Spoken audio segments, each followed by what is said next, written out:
ফুলের সৌন্দর্যে মুগ্ধ হয়ে ঢাকার মোহাম্মদপুরের জুবায়ের মাহমুদ আফরি ছোটবেলা থেকে অনুরক্ত হন গোলাপ ফুলের প্রতি। বিচিত্র গোলাপ ফোটানোর পর এবার তিনি বাড়ির ছাদে ফুলের রং, আকার, উৎপাদন আর সৌন্দর্যের নানা দিক নিয়ে কাজ করছেন। বিস্তারিত জানাচ্ছেন শেখ সিরাজ। ছোট ছাদের উপরে বাহারি রঙের গোলাপের আয়োজন।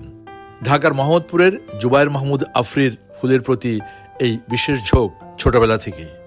তবে বিজ্ঞানসম্মত উপায়ে গোলাপ উৎপাদনের অনুশীলনটি করেছেন গত 7-8 বছর ধরে। আমার মা থেকে আমি এই অনুপ্রেরণাটা পাই।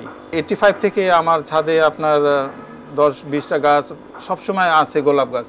এটা করতে করতে আমি 2020-এ বাংলাদেশের একজন পায়োনিয়ার আছে মির্জা সাহেব, ওনার বাগান থেকে ভীষণভাবে ইন্সপায়ার্ড হই।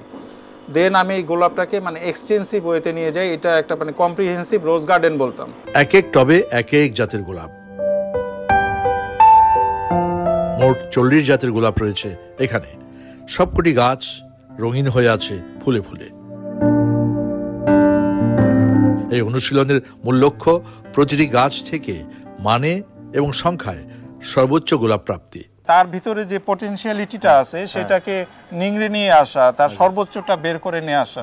এটার আসল সৌন্দর্য আপনি আজকে পাচ্ছেন না। এটা যদি ঠিক এক সপ্তাহ আগে আপনি দেখতেন, আপনার একদম বলতেন যে এটা বাগানের 1 নম্বর গাছ। এটা প্রিন্সেস ডি মোনাকো। ফুলটা স্টিকের ভিতরে অনেকগুলো না? অনেকগুলা দেখেন, 1, 2, 3, 4, 5, 6টা ফুল ও গাছ বিষয়ে তার অভিজ্ঞতাকে পৌঁছে দিতে চান দেশের সব ফুল চাষীদের মাঝে।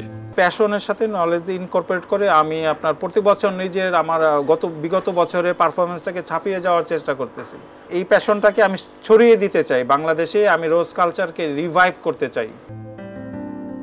রকমারি গোলাপের মুগ্ধতায় আকৃষ্ট হয়ে রীতিমতো গবেষণায় নেমেছেন জুবায়ের মাহমুদ আফরি।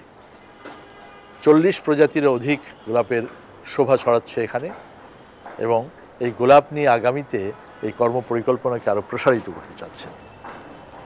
ঢাকার মোহাম্মদপুরের আফরির গোলাপ বাগান থেকে শেখ সিরাজ, চেন্নাই।